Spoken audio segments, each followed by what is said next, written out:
At least 11 people are dead. Several others are injured after a gunman opened fire in a Pittsburgh synagogue. Across the country, police are guarding Jewish congregations tonight out of an abundance of caution.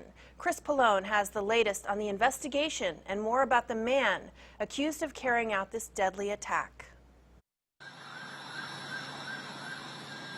It was around 10 Saturday morning. A man walked into Pittsburgh's Tree of Life Synagogue and started shooting. The complainant says they have an active shooter in the building. A second call says they are being attacked. It happened in the city's Squirrel Hill neighborhood. When it was over, 11 people, all adults, lay dead. 6 others were injured, including 3 police officers who were shot but are expected to survive. This is the most horrific crime scene I've seen in 22 years with the Federal Bureau of Investigation. As gunshots echoed through the area, police warned stunned neighbors to stay inside. We looked out the window and we saw that it we saw this was happening. We saw people running around with rifles. I mean, SWAT teams with rifles, like people running by our house. The suspected gunman eventually surrendered. So at this time, the suspect in the shooting is in custody.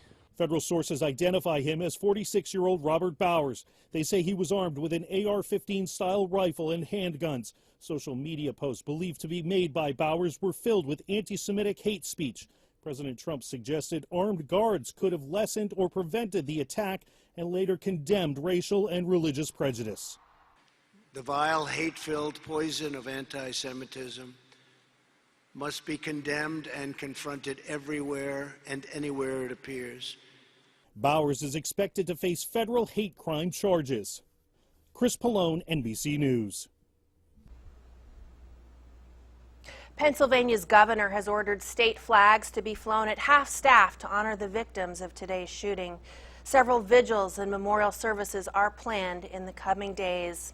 And right now here in the studio, Rabbi Sara Abrams of Congregation Beth Israel from Chico joins us now in the studio. And thank you so much for being here. And thanks for having me. Our hearts go out to the entire Jewish community of the entire U.S., not just what happened here in Pittsburgh today. But tell us, are any additional security members for the synagogue here in Chico? Well, we have increased security in the past few years, hiring security guards when we have a large event. The Chico PD stops by and will check in during the High Holy Days. And we have had to have several meetings in the past few years, along with many religious organizations that have been targeted in any place, really, where there's public gathering. I think that is potentially threatened, unfortunately, in our time today.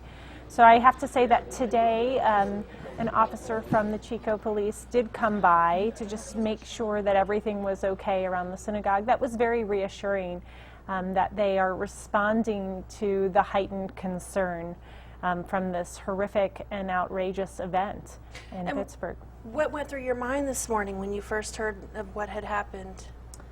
Well, I think, like with everyone, my heart went out to the worshipers and those who were gathered on a Shabbat morning. Mm-hmm. So Saturday morning is our Sabbath. And I think that there's also just the outrage that this kind of thing is still happening in our time, and happening not just to Jewish communities, but happening in churches. You know, we had the case where 25 people were gunned down in Texas a year and a half ago, or when the nine people were killed in an African American church. So I think that, I think it's frightening. I think we all have to stay hopeful and continue to gather, but take the necessary precautions to protect ourselves in such a volatile environment. And yes, I know we were talking earlier, and you were saying that there are shootings all over the place. It's not just against synagogues, it's other houses of worship and schools and the like. But as you also mentioned, there is a rising anti-Semitism across the U.S. even, and across the globe, it seems. Absolutely. I mean, the Anti-Defamation League reports that in 2017, there was an uptick of 57% more hate crimes or threats towards Jews. And so of all religious minorities in the United States, hate crimes happen most frequently to Jewish groups. That's pretty much been true in the United States for a long time.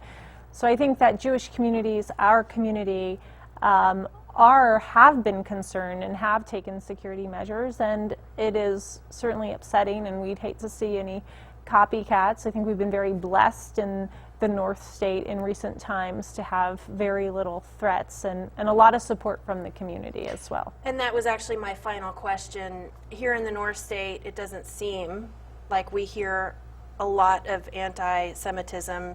Is that true? You know what, I've been here for 2 years, and in my experience, I haven't confronted a lot of anti-Semitism. I do know in the past that there have been some neo-Nazi white supremacist groups in the surrounding areas. Like I said, you know, we've been blessed that there haven't been any overt events around the synagogue, and we pray that that will continue, and really hope to continue to have the support of Chico police, as they've already given us, and of course other religious communities and the community of Chico and the surrounding areas as well. And I know I said last question, but we have a little bit more time. Why is this still an issue? Why are we still dealing with things like this, including racism in the year 2018? Why are we still talking about things like this hate among certain groups? Why? Well, unfortunately, we haven't reached an enlightened age, right? People still are identifying with their outside, whether it's their race, their ethnicity, their religion. We are still learning how to peer into one another's souls and see the purity of a soul, regardless of gender, race, religious affiliation, gender. We haven't learned how to look past the outside and understand that we're all made in the divine image. So I think we all have to work on compassion for others and compassion for ourselves, and understanding that each one of us is reflected in the other's face. Okay, beautiful words. Thank you so much for being here on this very difficult day for many in the Jewish community.